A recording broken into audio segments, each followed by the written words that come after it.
The two main types of problems in section 1.3 are the ability to go back and forth between English expressions and statements of propositional logic, and also the ability to create truth tables for those symbolic logic expressions. So in this first part of the worksheet, we are just symbolic writing, and so this is all just a matter of deciding what we mean in terms of ands, ors, and nots. So for example, in this first problem, we might use the propositional language B and D to form a propositional expression for Bob is a bio major and he's taking discrete math. It would be good to write out here what you mean by B and D.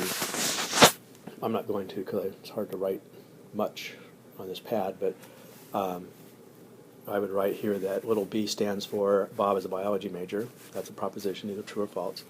And D stands for Bob is taking discrete math. Again, proposition, either true or false. And if we do that, then the compound expression is expressed by B and D. The negation of this, there's the, as I always think of this as the little sister negation. Apologies to my little sister. But this is basically the structure that, that where you just say the word not and then repeat the sentence the other person said, which often doesn't give you much insight. So in this case, I could say, it is not true that Bob is a bio major and is taking discrete math. And that certainly is the negation. It's taking the contrary position, but it's not particularly easy to parse. So this is when we use, it's helpful to use De Morgan's laws, which those are supposed to be three parallel lines. It would be not B or not D. So De Morgan's laws basically look like the negation symbol is being distributed inside the parentheses, but the key is that once you distribute the negation to each of these pieces, also the connective changes. So the and changes to or. If this had been an or, it would change to and. And so this sentence then is easy to state using propositional logic. I could say, so not B would be Bob is not a bio major, and not D means Bob is not taking discrete math.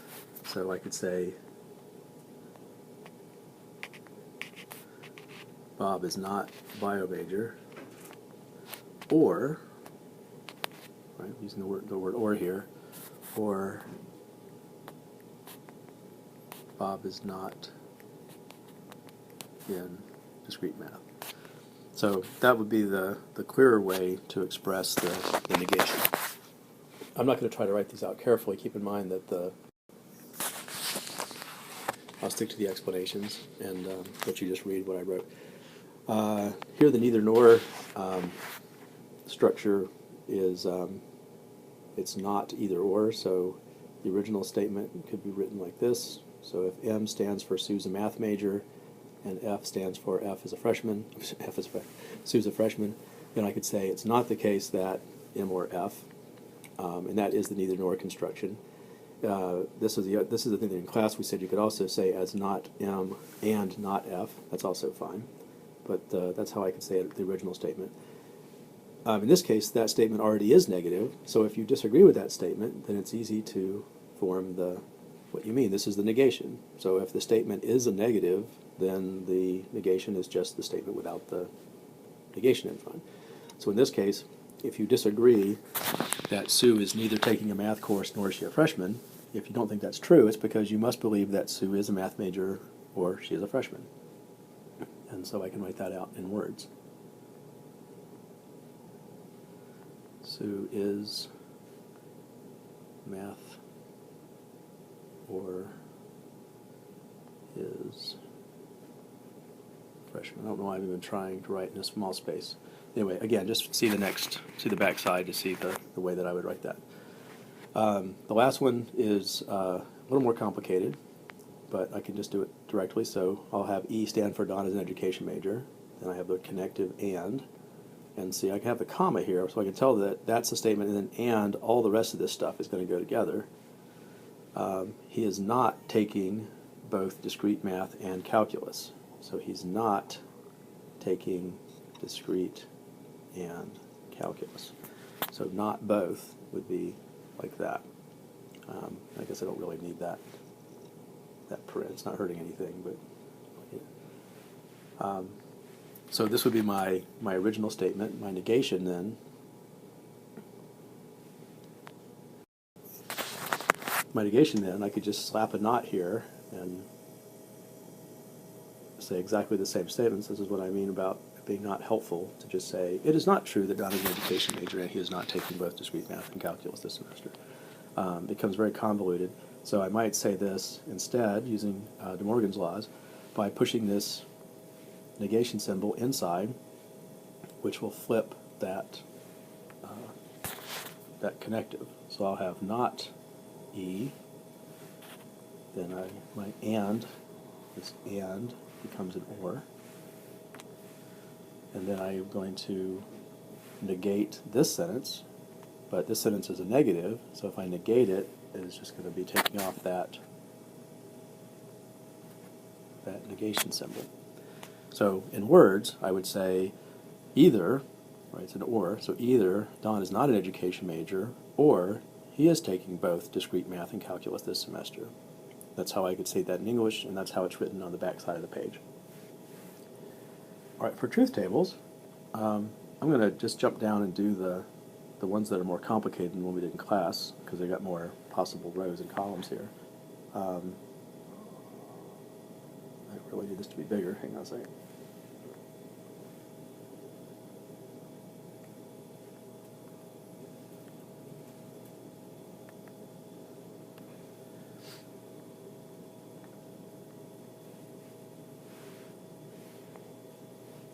I don't know how I did that, but all right.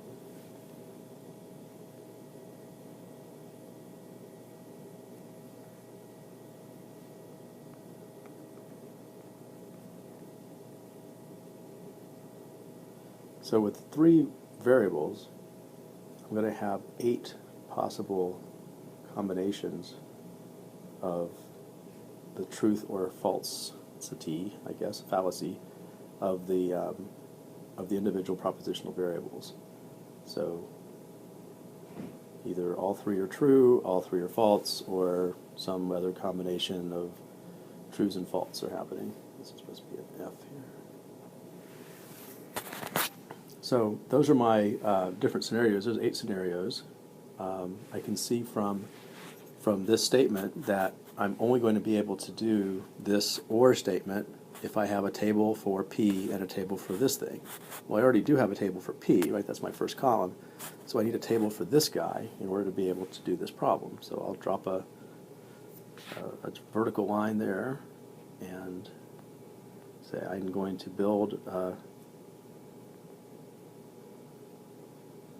propositional statement for, let's see if I can write that a little better, for Q and not R.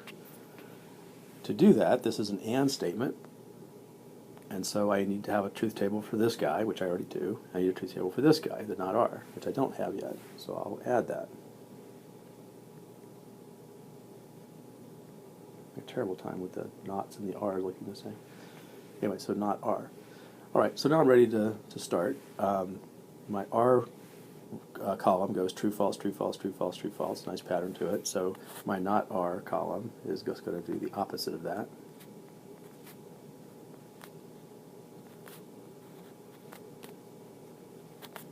So now to build my table for Q and R, I need to look at the Q column and the not R column. It's an and, so I'm looking for both of these to be true in order to get a true in this column. So let me see if I can get them both on the screen at the same time. So here's my Q column, here's my not R column. So I'm looking for true, true. So here's one, there's a true there and a true there. So in the second row, both Q and not R are true, so that'll give me a T here. I'll continue down.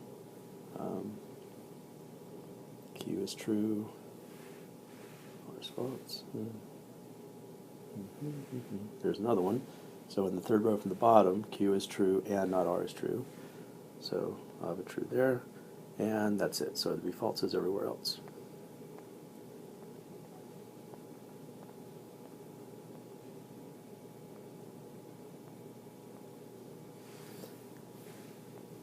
And now for my final column, I need to have an or connective. Oops.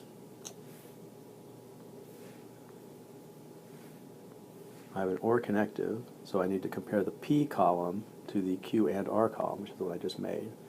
And it's an OR, so I'm looking for any case where both the columns for these two guys are false, and that'll give me a false in this column, and everywhere else will be true. So let me see if I can get both of these on the screen at the same time. Maybe more of a problem.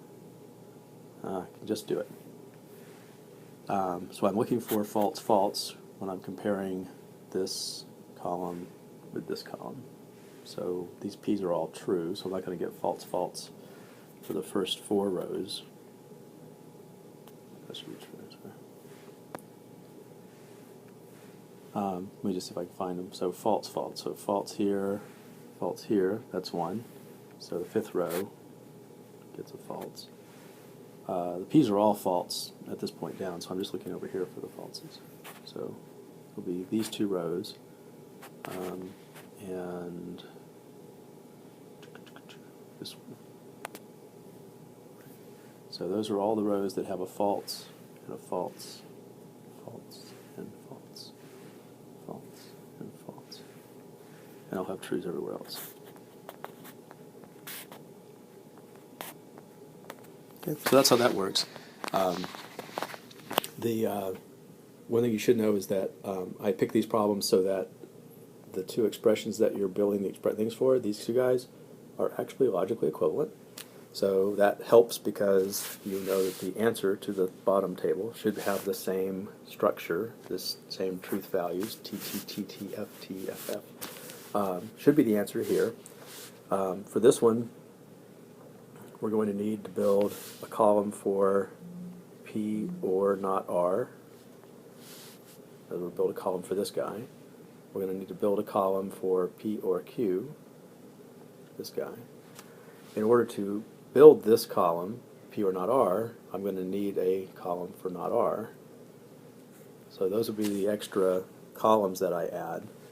And now if you do that, you should be able to fill in P or not R by comparing